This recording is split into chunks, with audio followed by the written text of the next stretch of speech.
Hello and welcome to the PFF Fantasy Football Podcast. I'm your host, Ian Hartitz, and today we are going through our usual 10 questions episode, but Super Bowl edition, everybody. I hope you had a fantastic last 2 weeks. It's been a while without ball, but we still have plenty to talk about, plenty of prop bets and plenty of game action to get into. So I have a very special guest to help me accomplish this goal. That is co-host the PFF Forecast VP of Research and Development here at PFF, Mr. Eric Eager. You can follow him on Twitter at PFF Eric. Eric, thanks for coming on the Fantasy Pod, man. Ian, thanks for having me, man. It's amazing. First season at PFF for you guys, and it was a strange year, but it's been fun. It has been fun. It has been strange. And here we are in the Super Bowl. Wasn't that long ago that we were wondering if we would even get to week one. We have 19, 21, however many weeks later, we are finally here. So per usual, we're going to be going through 10 questions with Eric. Again, almost entirely related to the Super Bowl, almost entirely related to prop betting, because who doesn't want to win a little bit of money come Sunday? So without further ado, let's get after it, everybody. Eric, first question. Patrick Mahomes passing prop. Pretty freaking ridiculous. I'm seeing it between 325 and 330 yards, depending on the books. I mean, it would make sense if the Chiefs, again, have a pass first strategy, threw like 50 passes in the first game, even though they were up by 2 scores most of the time. But I mean, come on, this is such a high total. Do you like the over or under on it? I've taken under on it. I think, it's probably 330.5 at minus 120, which you probably would find at an offshore as a little bit more value than 325.5 at like minus 110, minus 112, which I think you're finding at places like DraftKings. I like under here. It's pretty correlated with the Chiefs winning bet, in my opinion, just because, there are some situations where, they take their foot off the gas and win the football game pretty handily. And he, doesn't throw for that many yards. But yeah, I mean, if we were seeing this prop in a regular season game, it'd be an auto smash on the under. The one thing that you do have to worry about in a game like this one, which the public has a ton of say on the prices, is if you like under, maybe it's not going to go down, right? Like the sharps have already bet the under here. You're going to see a decent amount of public money on the over. So for a lot of these where you like under, maybe wait till game time to bet it. Makes sense that I'll go against the public there. And hey, if you guys haven't seen it already, you can check out Eric and PFF George prop bet article on PFF.com. And you know what? It is behind a paywall, but we do have a price for you. Super Bowl 25, you get 25% off any subscription promo code. You can also check out our NFL draft guide, which is out with 150 player profiles. Subscribe to Edge or Elite to get it. Again, that's promo code Super Bowl 25. Go check out those prop bets and check out that NFL draft guide. And yeah, I mean, look, Mahomes, we know he's perfectly capable of going over 325 yards. He's done it 7 times this year, but you just look at even these past years. I mean, 5 of 17 games in 2019, 6 of 18 games in 2018. I mean, we'll go through more bets, but it seems like, particularly with the Super Bowl, where everyone just wants to have action on this, if you just want to bet the under on a lot of these, you're probably on the sharp side of things. Yeah, for sure. The public likes betting overs. They like betting on things to happen. So obviously something like, no 2-point conversion, no safety, you're laying a big price with those. But you're still getting value in most cases. So, but this one's one where, with any yardage thing, you're getting basically the same juice on both sides for most of them. And so the unders do have value in most cases. 100%. Now moving on to the running games, where I think we could be having a similar conversation here, because we got Darrell Williams, Clyde Edwards-Helaire. Again, CH has been getting presumably healthier now, having that whole bye week. Tentatively expected to split work once again. And then we got playoff Lenny, who we've seen be the lead back, but Ronald Jones has still been getting 10, 13 rushes, even while playing through that quad injury. And like Clyde Edwards-Helaire, could be healthier now on this side of things. So 2 split backfields, 2 offenses that we're expecting to pass the ball. Are there any running back props you like the over for here? Or are we pretty much, guessing on a pass first game plan, pounding these unders, if at all? Well, I think, again, like if you think, like, let's say you have a Tampa Bay futures ticket and you want to hedge, but you don't want to necessarily bet Kansas City. I think a great hedge is Clyde Edwards-Helaire over carries. 7.5 right now is where that number is on DraftKings, minus 140.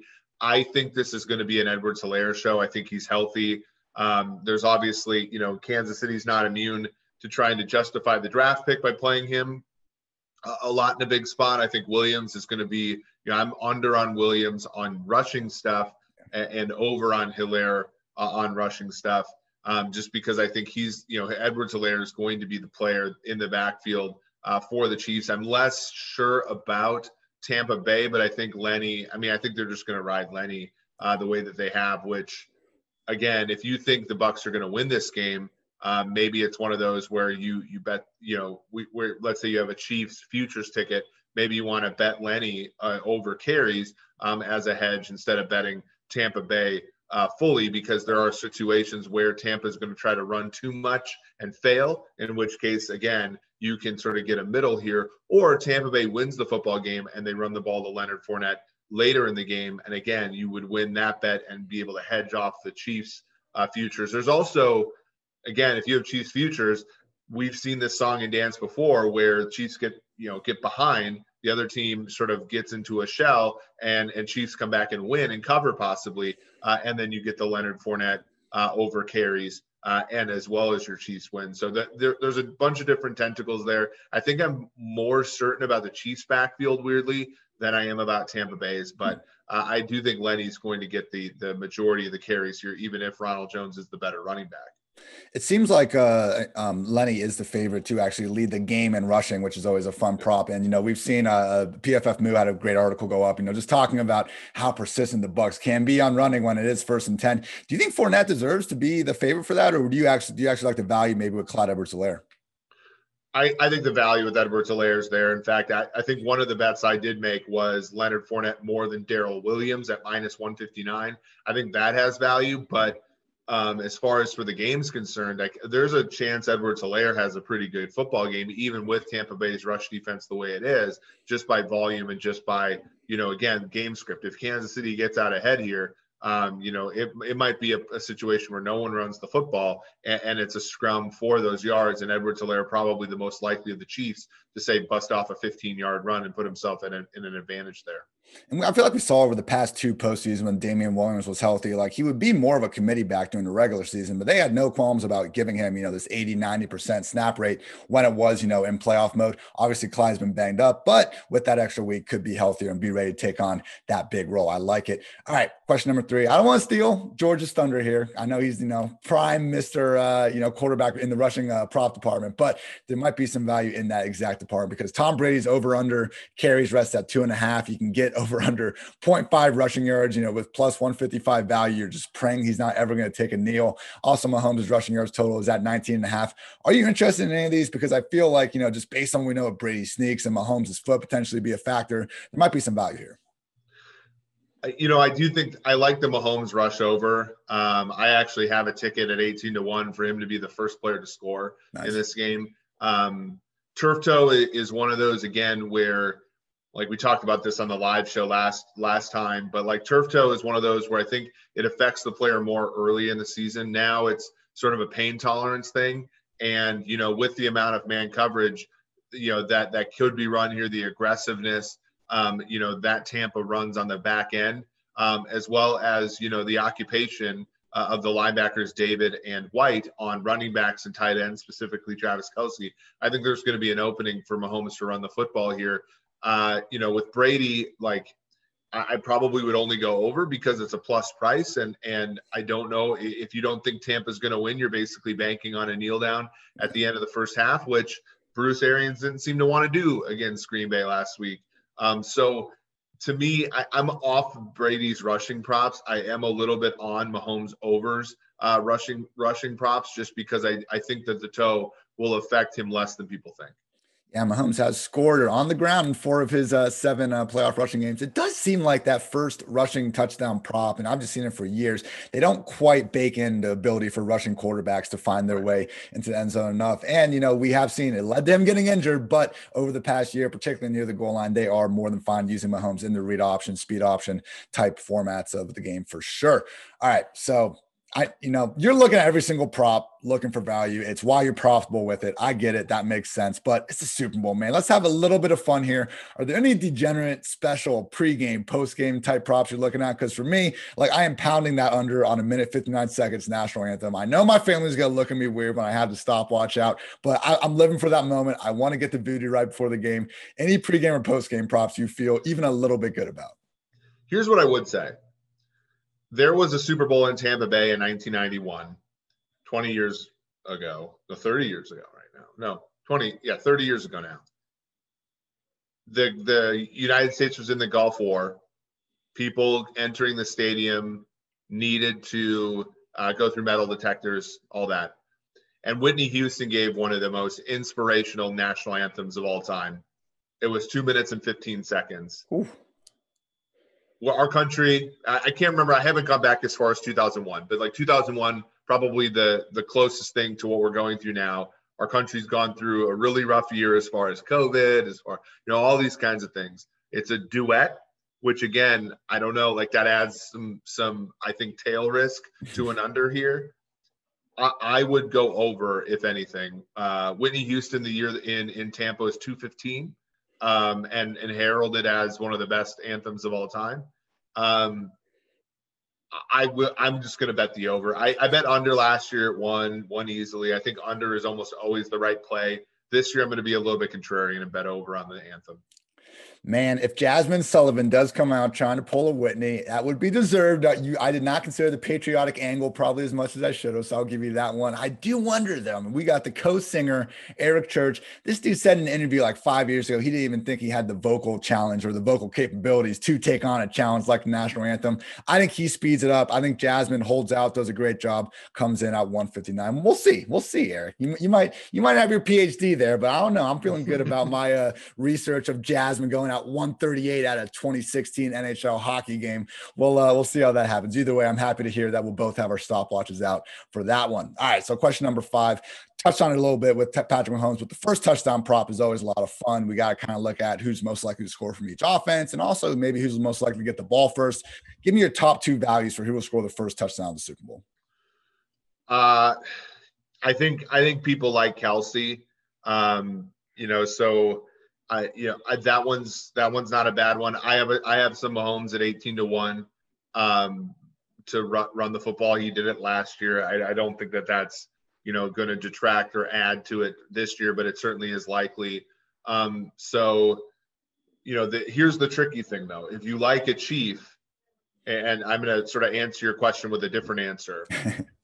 I think the first score prop is sharper, and here's one. The Bucs have deferred every single time this year, except for the last 2 times that they've had a chance to choose whether to defer to receive, week 16 and week 17 this year. The Chiefs have deferred every single time they've had a chance. So there's a better than even money chance that Tampa's the team with the ball first. Tampa first score being a Tampa field goal plus 420 is a pretty sharp play. So my thought is Tampa scores a field goal first. The first touchdown is a Chief, and I'm going to go with Kelce or Mahomes. I love that. Yeah, I talked to my 55 things about Super Bowl 55 article where on some sites you can actually get who's going to get the ball first at pretty much even odds at this point. It does seem like almost 60, 62% likelihood that Tampa Bay actually ends up with the ball first if their most recent strategy persists. So love that. Tampa Bay first field goal plus 425. Everyone go home, pound that right now as we're talking about it. So I guess kind of sticking with this idea, because if we do think Tampa Bay is going to have the ball, I think Mike Evans, deserves to somewhat be considered that guy score the first score. Brady loves him inside the 10-yard line, obviously. But in your aforementioned prop article with George, you guys like him to go under 4.5 receptions, even at up to minus 145. So explain why you think, the Buccaneers might have a hard time getting Evans going against the Chiefs. Well, the Chiefs are really good at stopping wide receiver play. I think by design, they're second in the NFL in the regular season in least amount of yards allowed to wide receivers. They're third most allowed to tight ends. Now, Antonio Brown appears to be healthy. Cameron Brate, though, came down with a back injury and was limited today in practice. So that might hamper things a little bit. But I think with Evans, the Chiefs are going to focus on the most dangerous threat on that team. And I think it's Evans and sort of work backwards. And so if you like overs for Tampa, think kind of Godwin, think Brate. If you like unders, think about Miller and think about Evans, the more dangerous down the field players. The Chiefs do such a great job of limiting big plays by their opposition, and Evans is the big play guy for Tampa. And we have seen Brady if it's tight coverage with Evans, in those games against Marshawn Lattimore and Jair Alexander and a couple of those guys, like he's not going to force feed him the football. It reminds me of Russell Wilson and DK Metcalf. From 2014 to 2019, Mike Evans only had 5 games with fewer than 5 targets. In 2020, 6 games alone. I mean, I understand Jameis Winston, erratic guy when no one's comparing him to Tom Brady, but Jameis was willing to let Mike go up and get it. With that in mind, do you like Chris Godwin potentially going over? We have seen Cole over his reception prop, at least. We have seen Cole Beasley and Jarvis Landry get 7 catches against this defense over the last 2 games? It depends upon the status of Antonio Brown. I think if Antonio Brown plays, there's a little bit less for Godwin at 5.5, especially, he's had drops, all playoffs really. But you're right. I mean, the thing about it is Brady throws to the receiver that the other team gives him. That's why James White was great, for all those years. That's why you've seen emergences of Edelman. You've seen, Deion Branch, David Gibbons back in the day. Like he just makes superstars out of the open player. Godwin can be that guy in this week, but I think it's going to be probably more a Cameron Brate thing.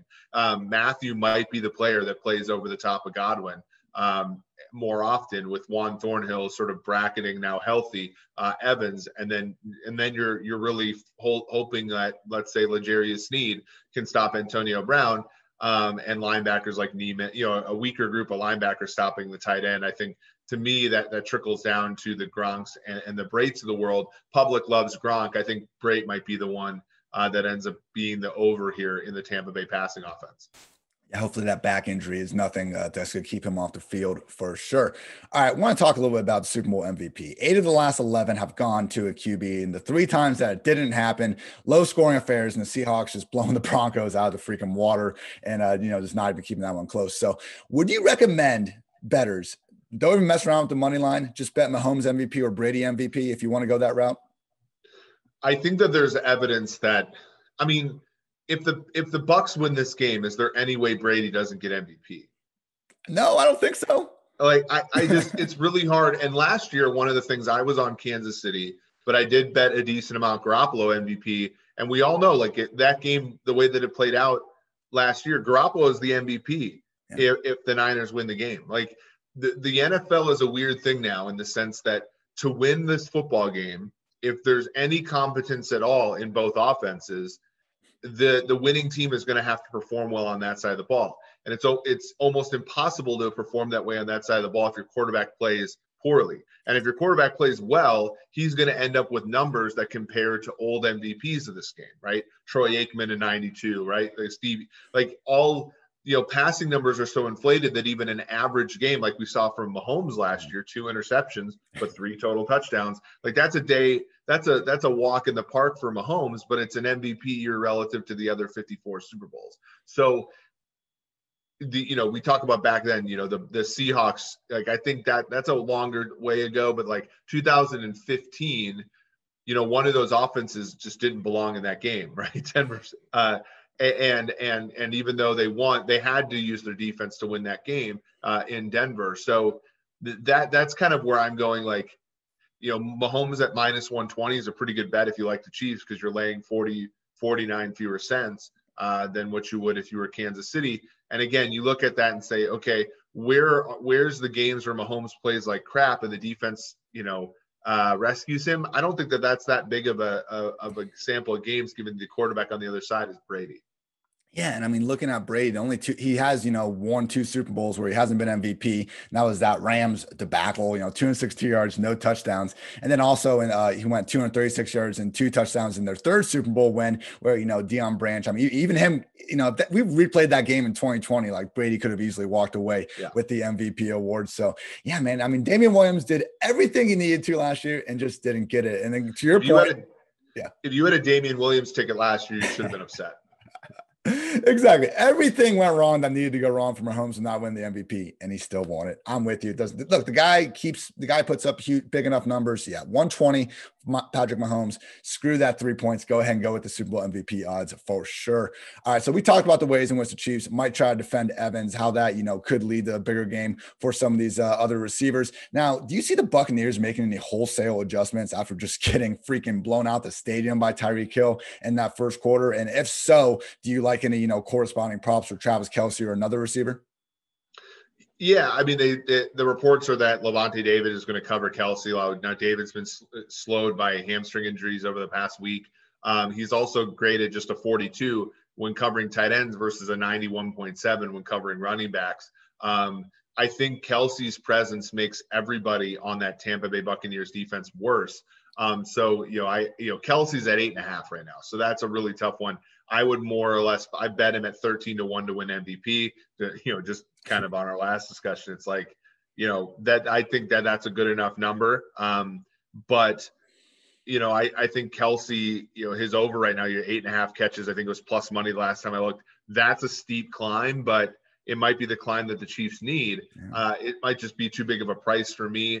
But if you like him over, I think you have to bet it now because, people are just going to continue to gravitate towards the star players, over. It seems to be the public lean there. The Bucs, I think, should play the exact same defense they did last game. In which case Hill would probably do pretty well, but they're not going to, I don't think. I think they're going to divert a lot of attention to Hill. So then, props I like are Byron Pringle. I think Byron Pringle's first catch over prop is 6.5 yards. I think that's a gimme if he does catch a ball, and if he doesn't catch a ball, it's a void. So that's kind of where I'm going outside of Kelce and Hill. Byron Pringle over 6.5 first catch. I love it. That is a true DGen value one. And yeah, with Kelce, I mean, even if you even if you want to go with that 8.5 and, they do change their strategy and devote more attention to him, I'm just not even sure there's an answer for him at this point, particularly not with a linebacker guarding him. He is our 5th highest graded receiver against single coverage over the past 3 seasons. And nobody's been better against zone. I mean, it'd be one thing if in that first matchup, if, Tyreek went nuts, but they at least held everyone else down. Kelce caught all 8 of his targets for 82 yards. So even if I almost wonder if maybe Tampa Bay didn't really have that bad of a strategy the first time. They wanted Mahomes to try to make these tough throws downfield. And unfortunately he did. Maybe they had the most right strategy you can have against the Chiefs the first time, but because it didn't work out, they might actually go that, death by 1,000 paper cuts, which as we saw the Bills try to do, might not even work out, could work out even worse. Yeah, I think that's really the problem when you talk about bias variance trade-off. The thing is if the Bucs are going to play less aggressively in coverage, it's against what they're normally used to. So will they even be better? They won't be better at it than they normally are. So you're increasing variance, but the Chiefs are actually better at playing offense against soft coverage now. So you're making yourself worse by trying to enhance variance. And in many cases, I think it's a bad strategy against the Chiefs. If your basic strategy is to play soft, then that's fine. But I think to beat the Kansas City, you have to do what you're the best at well. I forget if it was you or George that told me this, but, we were talking about kind of quarterback arm velocity, how hard they can throw the ball. And one of you brought up that, yeah, we know Mahomes can freaking throw the ball out of the stadium, but apparently just with some of the ball tracking, when he throws intermediate, he actually has one of the softest and lowest velocities because he's so good at, taking what the defense gives him now. And it truly just, again, makes this Chiefs offense. I don't even know where to begin to stop him. And the fact that, maybe just when Tampa Bay potentially did have a good strategy, it still can go downhill that fast. Absolutely madness. I'm happy I do not have to try to figure out how to do that full time for sure. Eric, great stuff. Real life props. You've nailed it. A lot of good actionable things there. Now I want to give you a fun made up scenario because one thing I love on NFL Twitter is imagining all 32 head coaches battle royale. Who's the last man standing? Again, usually Mike Vrabel and now Dan Campbell are considered the favorites. Let's just do a one-on-one situation here. Andy Reid, Bruce Arians, players just, form a circle. They make sure no one can get in between them. Middle of the field, Andy Reid versus Bruce Arians, no holds barred. Who should be the favorite and why? Well, I think we've seen this fight before, haven't we? In Family Guy, when Bruce Arians would wear that pointed mask, he kind of looked like the chicken in that show, right? Oh my God. And then Andy Reid, obviously playing the role of Peter Griffin, and those sort of ended. What was those? A push, probably both of those. 3 in a row. Yeah. Yeah. I would say. I think so. Here's a sneaky opinion that might not be popular. Ooh. Arians is a cool guy.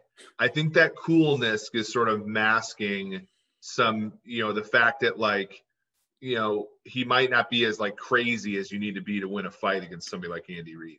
Andy Reid is a former lineman at BYU.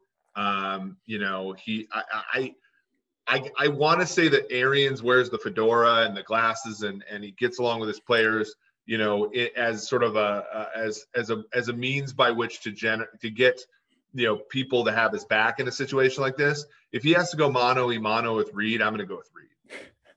I love it. I had Reid -125 just for the size advantage, honestly. 6'3", 265 pounds per Wikipedia. Bruce Arians, 5'10", 226 pounds. But I love the lineman point. We're talking about lineman versus a quarterback. I mean, come on. We got to take the big ugly up front.